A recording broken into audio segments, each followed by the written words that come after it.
kahit po uulan, mag-harvest po talaga tayo ngayong araw.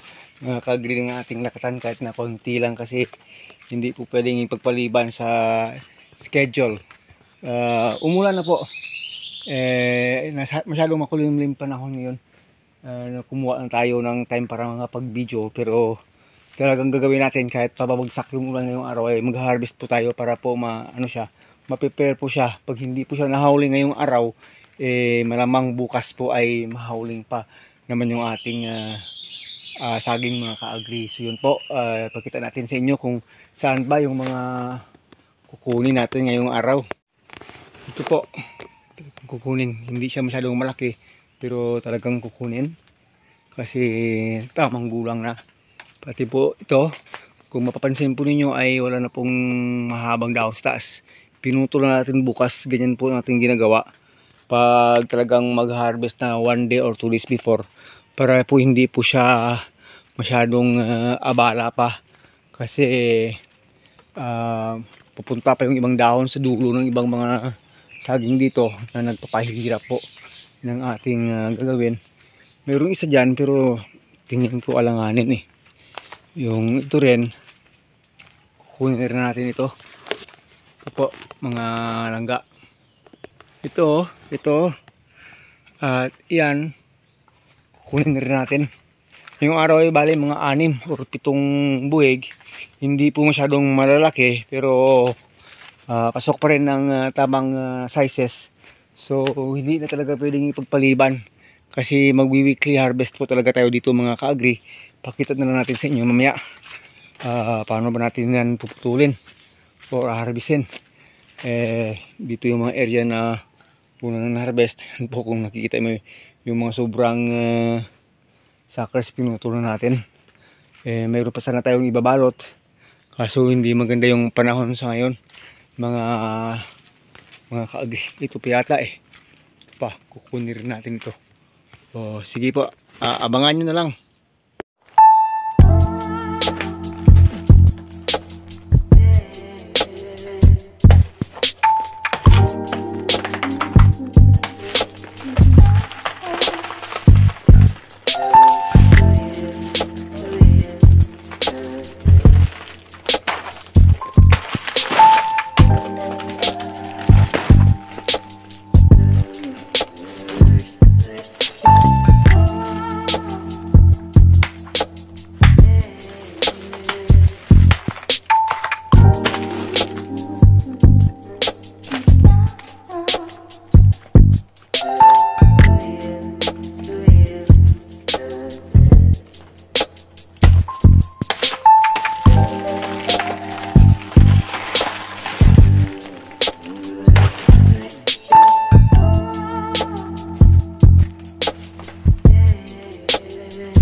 6 buwig lang muna.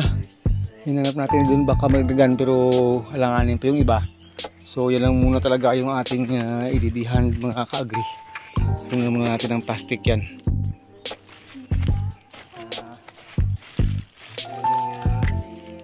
Mahirap mag-idihan mga ka-agri.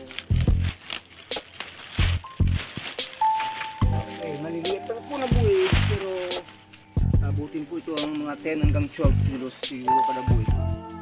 Yan lang yung nito, kaya nito. Maliliit siya pero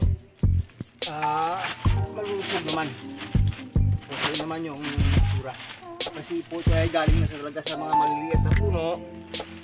Kasi nga yung maliliit na puno na nagbunga dito ay yung may mga talagang grabe yung napagdaan ng stress. Pero nagbunga pa rin kahit na may stress na dinaanan. So kahit may enough kang fertilizer, pag na-stress na po yung saging, hindi na po siya masyadong lalaki. Gaya ng iba ng mga walang stress talaga na pinagdaanan. Parang tao rin, pag na-stress masyado sa early stage, ayan, bansot. Bansot rin yung tao. Kaya rin ang mga hayop, may bansot din.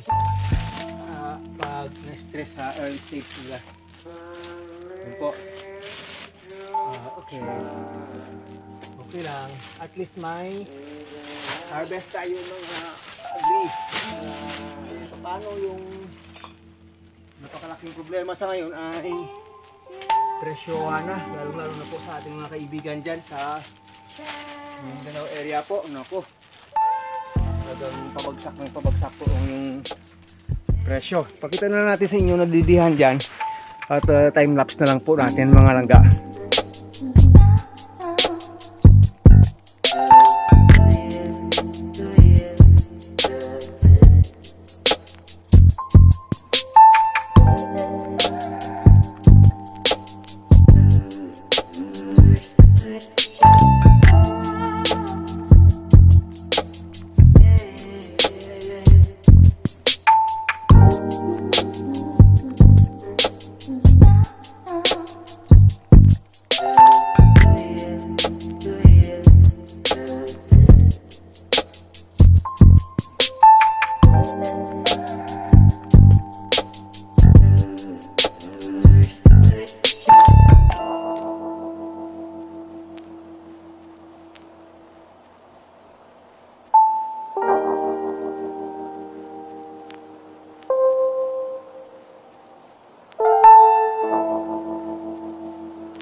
Ngayon mga ka-agri, kung tingnan nyo po nakaka-ano yung ginagawa ko. Kasi nagpa-practice po tayo ng ibang pamamaraan ng pagdihan ng saging. Gaya ng mga kaibigan natin dyan sa Mindanao na gumagamit na sila ng maliit na kutsilyo.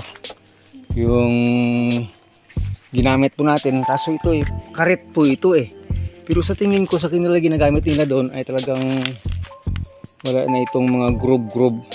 So kaya direktahan sila kung mag-cut. Saka expert sila. Masyado nilang mabilis pag dihan ng saging. Pero ako ingat na ingat ako kasi baka tamaan yung kamay ko. So yun po. From this time po hayaan na muna natin dito makapagpatagas yan ng kanang katas. Mga 30 minutes to 1 hour bago po yan nilalagay na naman sa sako. At ihahauling na naman pa uwi mga ka-agri. So at this time dyan lang muna po. Dagdagan natin yung mga video natin mamaya pagkatapos po lang ilang sandali. So ito na po yun mga ka-agri. Sinako natin, nilagyan ng maraming dahon sa loob para pag may karga mamaya sa habal-habal hindi po ito masisira talaga kahit na mayroon pang karton doon. So yun, maraming salamat po. Nakapag 6 na puno po tayo na maliliit. Pero okay naman yung laki niya. So pasok pa rin po sa primera. Sana po magiging okay lang yung presyo hanggang sa muli. Maraming thank you. Salamat po Panginoon sa blessings sa iyong araw. Mabuhay ka magsasakang Pilipino. Bye bye.